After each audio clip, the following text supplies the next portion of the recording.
All right, hello. I'm Taha, I'm Kusha. I'm Betty.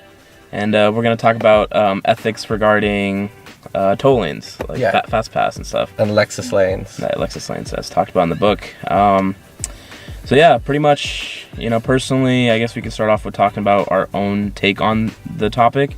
Personally, I think, it can be both unethical and ethical. The reason I say that is because I feel like it can be ethical in the perspective where it can benefit those that actually need it, and they need to get somewhere in a good amount of time, and they obviously have the funds to do so. Whereas on the other hand, it can be unethical because you have to pay for it, and if someone really, really needs to get somewhere and they don't have the funds, it's like... Yeah, it really discriminates against low-income people. They can't pay up to, $10 when it first started? Can't pay $10 every day they go to work for saving a couple minutes here and there. It really, in that aspect of it, it does price discriminate against lower-income people. But really, it's toll lanes are quite an economic, or it's good from an economic standpoint, really, because roads have been free for the longest time, so it's really it's just a classic example of the economic theory of tragedy of the commons. So we've all been using this really low price good, and when there's a low price good that has a limit to it, but it's really low price, there's going to be a shortage for it, and that's how we're paying for it basically with traffic. So I'm putting a little bit of traffic against you, and you're putting a little traffic against everyone else. So we're all paying for it with time. That's true. And so this price kind of alleviates that into making it a little bit easier to go through the roads. Yeah, that's a good take. Yeah, I was thinking, what if the people, they don't want to pay the money, but they really want to use the fast way? Then what should they do? Because maybe they can use a lower price, and then everyone can pay it. And if they really want it, they just pay it. Yeah, I kind of agree with that. The prices that have been set now have been crazy. Like, ridiculous. Getting up to $10 is way too much for one. Each toll too. Each time you hit that thing, it charges like $5. Is it every time? It's I thought every it was like time, for the whole section is $10. That's what I figured it out. I did some research and I actually tried it myself. It's every time that thing scans you get charged.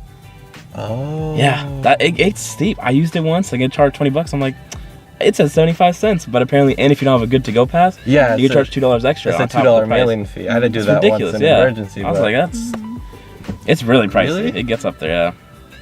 Gosh, yeah. I mean, 75 cents is fine. Like, that's definitely 75 cents saves me half an hour, because I leave to work in 8 p.m. So that would saves me a good 5 or 10 minutes. So 75 cents is nothing for that. That's definitely a good deal for me. It adds up. But if it's $3 or $5, it's kind of evaluating. It's crazy, yeah. I agree with that. And I think what's stupid is they actually charge it based on, if there's a lot of traffic, they'll charge you more money. Yeah. Whereas if there's not as much traffic, they'll be like, oh, it's 75 cents. So I think that's kind of stupid, because obviously people at that point, they're like, screw it, I'll pay. There's a more willingness to pay for that good, using it. And people are like, screw it, I'll pay. And they charge you a lot when it gets to that point where there's really, really a lot of traffic, which I think is... When did you see that having such a high price? It was on 520 to Seattle. It was like $6. Oh, on the bridge. Okay. Yeah. Oh, yeah. That was different. Yeah, I know what you mean. On 405, it's like 75 cents. It's been up there. It's only been 75 cents whenever I've seen it. Really? Yeah. I've seen it at I was going to like 9 a.m. or. I want to say it was actually yesterday, Monday, this Monday, 3 o'clock. I was coming to my second class here. Yeah. And it was I think $4 or $5 for there's two of them that said 75 cents, and the other one said $4 or $5. So I don't know how they work, to be honest. Yeah, so you get charged upon exit, you get charged that amount. Right. Okay, yeah. So one of them was $5 and plus $2 for not having the good to go pass. $7 for using that lane. I was like, oh, I'll pass. I'll be a little late to class. Yeah. I didn't mind it. Definitely a lot of money. I mean, do you think you could pay it every day to come to class, like $5.75? Not really, because it really it's a big money for me, and it's like $100 at the end of the month. Yeah, it's huge, and also I don't have to go. I didn't pay for it. I just pay by mail. Then, if you pay mail, then the amount it should be increase, you know. Yeah, it has that $2 charge when you pay by mail. It adds up more and more, and it's like. And have you heard like people would go for that pay by mail option, and then they wouldn't see a letter in the mailbox for like a month, and then this one guy in Seattle, he went through the 520 bridge a whole bunch of times, and then 520 bridge, and after like a month and a half or 2 months, he got a letter saying that his bill was $18,000. Wow. Because they charged him extra fees, and then like that's ridiculous. they got into what's it called? Civil penalty. Civil penalties, and the people who come after you to get money. Oh, like collection agencies? Collections, they referred them to collections, and that added more fees, so it turned out to $18,000 for this one guy. Just for tolls? Just for tolls. That's ridiculous. I personally got charged, like, I had to pay $200 because I forgot to pay. Oh. And it went to $200, like $180. I was like... Oh my god. Oh, for late fees? Yeah, I got... It's like Blockbuster. Yeah, it was 3 months of civil penalties of $40 each. Jeez. So it was like $120 on top of my actual total bill was like $20. And if I would have paid that on time, I wouldn't have to pay $180. But I had to pay the $180. I had no choice. It was ridiculous. And I found out later that you can call them and they might like waive it off. And I was like, I already paid it. I waived one $275 off because it was like an emergency. We're going to the emergency room, but... It's a lot of money. They're kind of lenient sometimes. I think like the end of that story with the $18,000 charge, like they kind of worked around to get all those penalties off, because the original toll tax it was this father's son going across the bridge, and the kid racked up $1,200 in tolls, so they just managed to say like, okay, we'll just pay the tolls. This is outrageous, so that's $18,000. Yeah, that's good. They agreed to that. At least that's good. Yeah. That's still a lot of money. Yeah. $1,200. They're racking up a lot of fees from people. How many times is he going back and forth? Honestly, a lot. It's a lot. He's just going for fun now at this point. Yeah. And you know what? If this is your first time, forget to pay it, then it charge you a lot. Then you can sue it. You know, you can sue and then. You can appeal to it. Yeah. Oh, okay. yeah. And then the bill doesn't charge you. Yeah, they're kind of nice sometimes. But have you heard like Good to Go doesn't even get that much money from it? Like our state is like 40%, or we get 30% of it. Like really, most of the money goes to the company in Texas. Wow, I didn't know that. Yeah, we don't even get that much revenue from this system. It's kind of shitty. That's kind of like just again. Private business going back to my presentation, private business getting money from the government just makes it so inefficient and just wasting time and wasting money. That's crazy. Yeah, I thought one good thing was like, at least if you use a toll and you're putting money back into your city, but I guess that's not really all the case. I mean, we have gotten a bridge, but no, I agree with that. When did that start tolling? It was 2011 when the 520 bridge, I looked up, first started tolling, so 7 years it took to build a bridge, which is not too bad, I guess. Pretty big bridge on the water. So. Yeah, it's the longest floating bridge. It's pretty long. In 7 years to get them out. World, I think. Really? Yeah. Wow, I didn't know that. But still, like, we probably could have built it faster with the full funds coming back to us. That's true. And why don't we have the same system as the East Coast with Easy Pass? We have our own separate system. Like, why can't we have one homogeneous? Easy Pass. Yeah, in the East Coast, all up and down from New York to Florida, it's all one system called Easy Pass. Oh, okay. And we went with a different one, and California has a different one. Oh. I think they're called like IT Pass, something like that. And they're all, it's just like nothing, everything's different. You need 3 passes if you want to do a cross-country road trip. Oh, well, you could just stuck with Easy Pass. Yeah. So what do you think, like, ethically, where's it's Good to Go or the state coming from? Are they like egoistic or common good? What kind of ethical framework do you think we're coming from? I don't know, like as far as the pass goes, I think it's a little more egoistic than common good. And if it was common good, then they don't really need to charge it. Even like if you, because those lanes kind of used to be the carpool lanes before the tolls came around.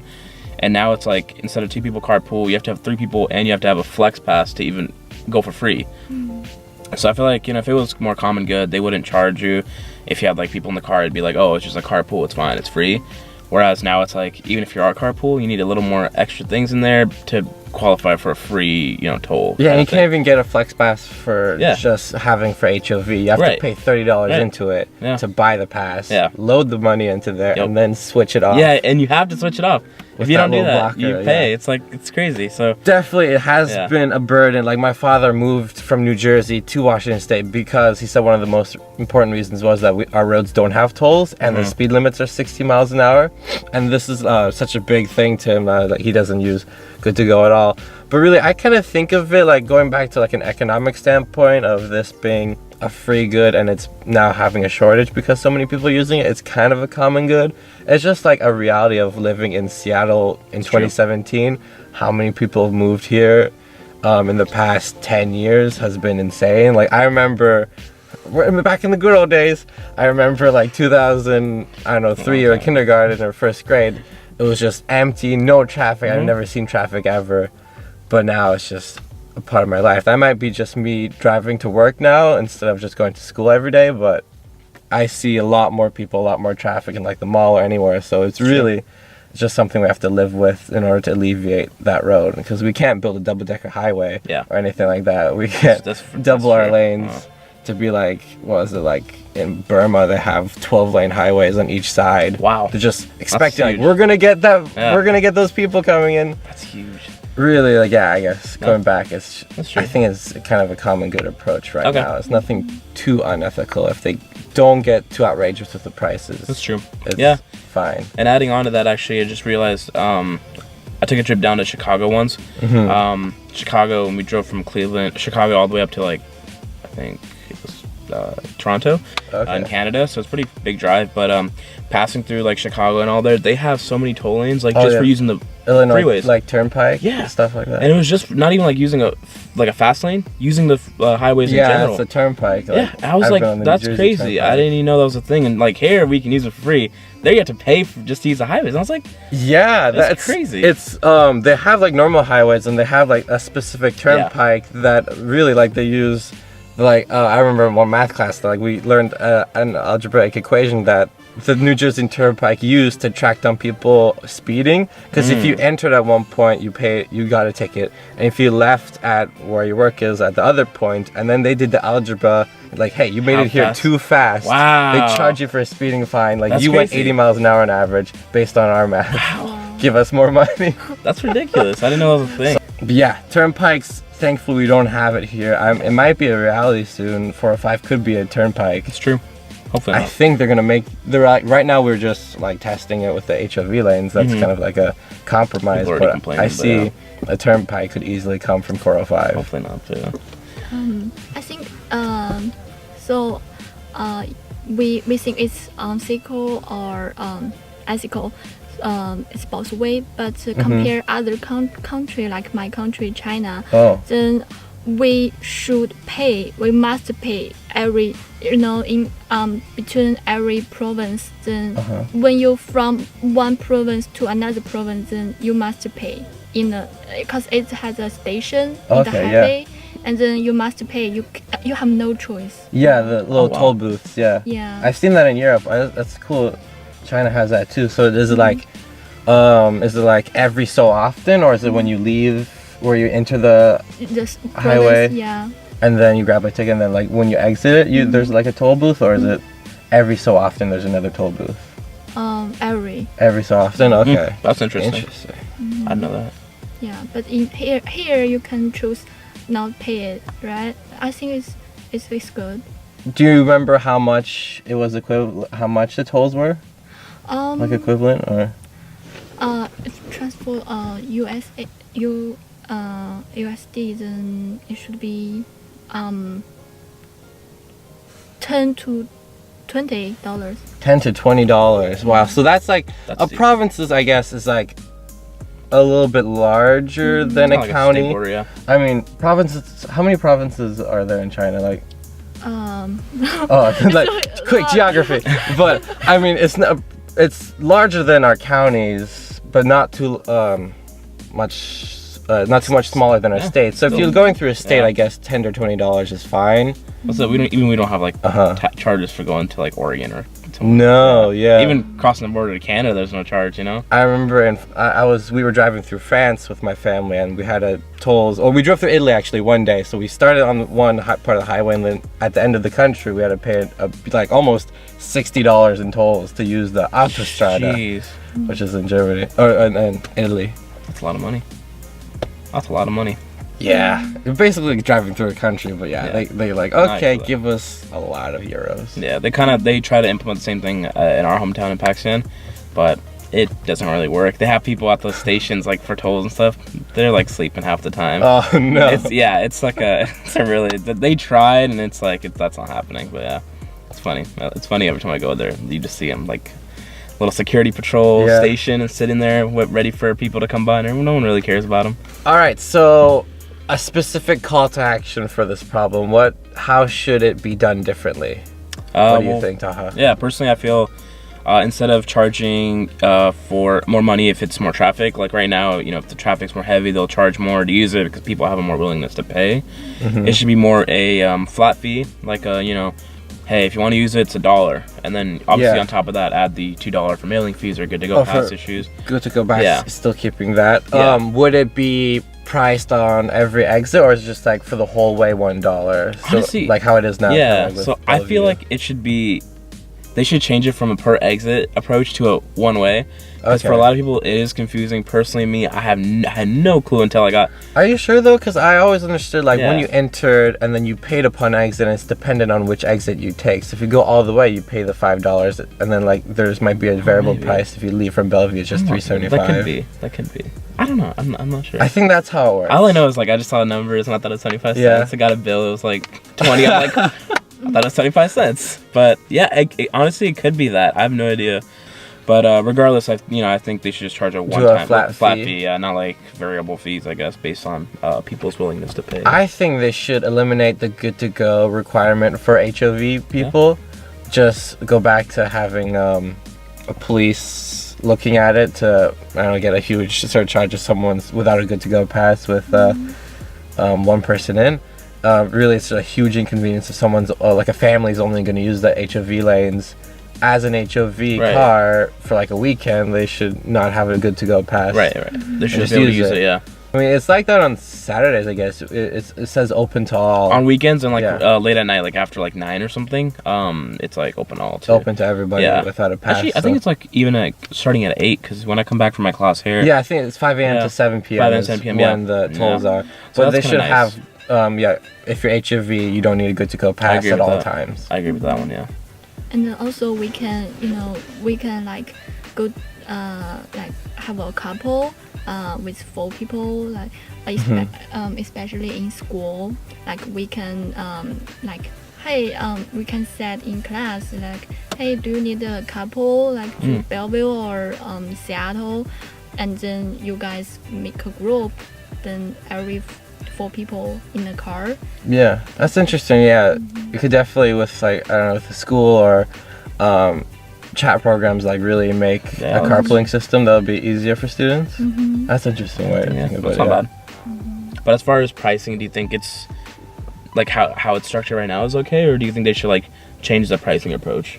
I think it should be changed because the price is really high for me.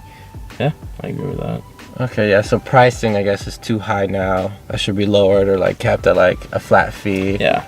Or a different flat fee for however long you use it. So if you enter at the beginning, it's $2 at this point or something like that. So it just gets the variability out of it. Yeah. And then I guess they would have to up the prices every so often, every couple of years to offset population increases. Sure, yeah. Keep, obviously, that makes sense. But other than that... Yeah. But not vary it by time of day or time of traffic and stuff. But obviously, to base it off population stuff, that makes sense. Their pricing changes, I'm with that one. Yeah. Okay, that was a discussion on Lexus Lanes. I'm Kusha. I'm Taha. I'm Betty. Thank you for watching. Thanks for listening and watching it.